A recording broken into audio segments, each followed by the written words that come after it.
I'm Lenore Farrington, the Karate Realtor, committed to the same honesty, integrity, and discipline in both my martial arts practice and in my realtor practice, and providing you with the exceptional service and support throughout your journey. Today, I want to talk about one of my favorite insider tricks in real estate, the escalation clause. Even though the market is calming down a bit from the feeding frenzy we've had with multiple upon multiple bid situations, homes going for way over asking, like tens of thousands, and getting scooped up in 48 hours, if not less.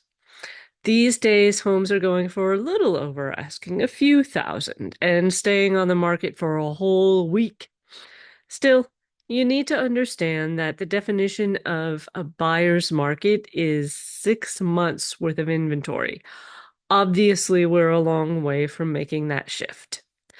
The housing crisis still looms large and prices are high, not just to buy, but also to rent. So wholesalers are out in droves throwing lowball offers out like they're candy, trying to cash in.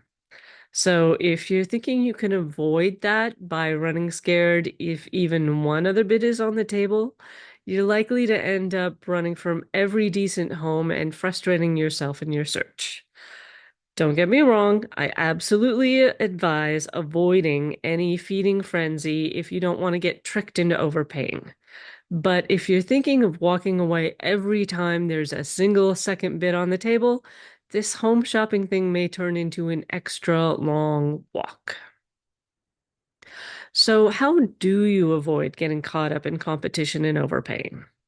By remembering that just because there's a competing offer or two, that doesn't mean that those offers aren't lowballing wholesalers. Real estate is a great investment. There is a housing crisis. People have caught on. The catch-22 here is that if you think about it from the seller's point of view, which you should, you'll remember that all those wholesalers will start to look like spam callers pretty quickly. And you'll remember that since that period of feeding frenzy with hugely over asking bids and appraisal waivers, the definition of insultingly lowballing has changed. I'll repeat that. The definition of an insultingly low offer has changed. What used to be respectably low to get a conversation going is now going to look like spam and get the exact same response. Click, no counter.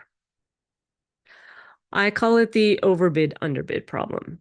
How do you simultaneously protect yourself from both overpaying or losing out on a home you really wanted because you were too conservative trying to get a deal? Especially when you're likely to only get one shot at this. If only there were something like eBay's auto bid to cover your butt from both sides. Well, that's what the experts don't want you to know. There is exactly that. It's called the escalation clause. It's an extra page that you add on to the end of your offer.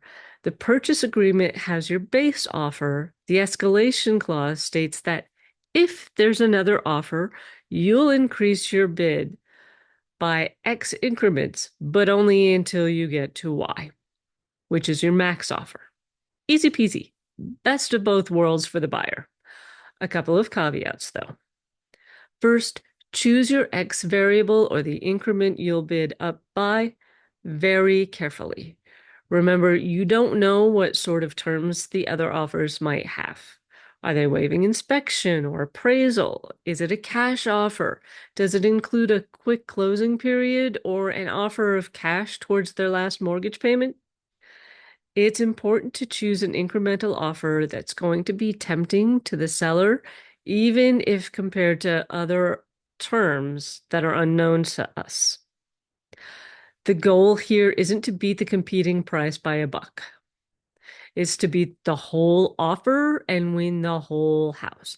I have seen $1,000 increment escalations lose out, even though they would have been the highest dollar amount, because other bids beat them on terms. So think about that same 1% rule in your earnest money deposit. I'll link that video in the comments if you're not familiar. Second, Think through your why variable, your max bid, very carefully. I've also seen clients lose a home they wanted only to kick themselves afterwards because they would have gone higher. They were just stuck in that get a deal mindset. A month or so later, when it closes, the sales amount becomes public information, and if it's a bid that you would have gladly beaten, that's painful and hard to move on from because no other house seems to measure up to the one that got away. Take the time to do some soul searching on that max bid. Start with your base, go up by your X, and imagine getting that phone call that you lost it by that number. Ask yourself how you feel about that. Are you at peace and ready to move on, or regretful and wishing you'd been more aggressive? Keep mentally upping your why until you are at peace with the idea of losing it. Then you'll know. Third, you will occasionally see towards the end of a home description a phrase like, no escalation clauses. Listing agents try to discourage them, and I don't blame them. As a realtor, I can tell you getting a half a dozen offers at once, right before the seller's decision deadline, is a lot to read through, interpret, and translate into layman's terms for your seller client. But that's the job. And here's another secret listing agents don't want you to know. They can't enforce that no escalation clause rule. Listing agents are required by law to present all offers. That being said, it is a little rude to put in an escalation clause offer at the last minute. So have your closing costs, pre-qual, and down payment ducks in a row early so you can think through your escalation variables quickly and efficiently so you're not going to get off on the wrong foot by putting anyone in that position.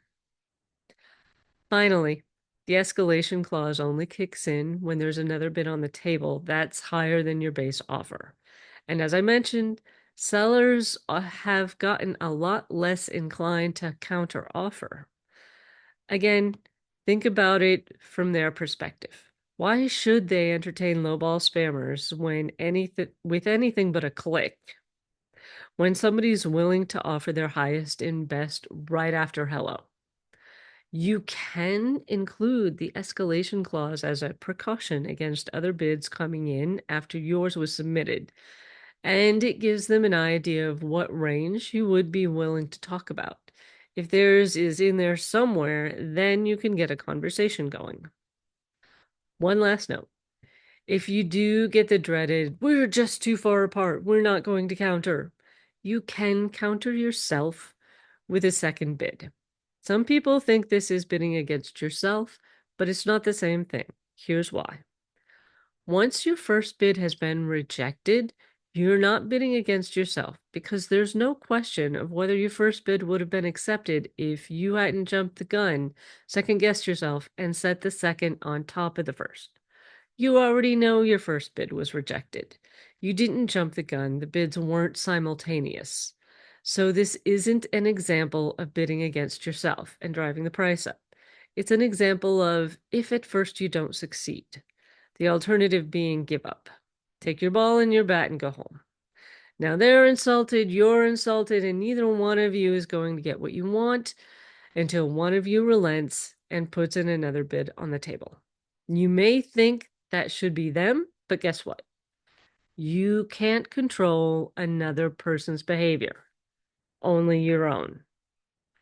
The ball's in no one's court. The ball's not moving. So what are you going to do? I'm Lenore Farrington, the Karate Realtor. And you know what? Life is hard. Let's get you home.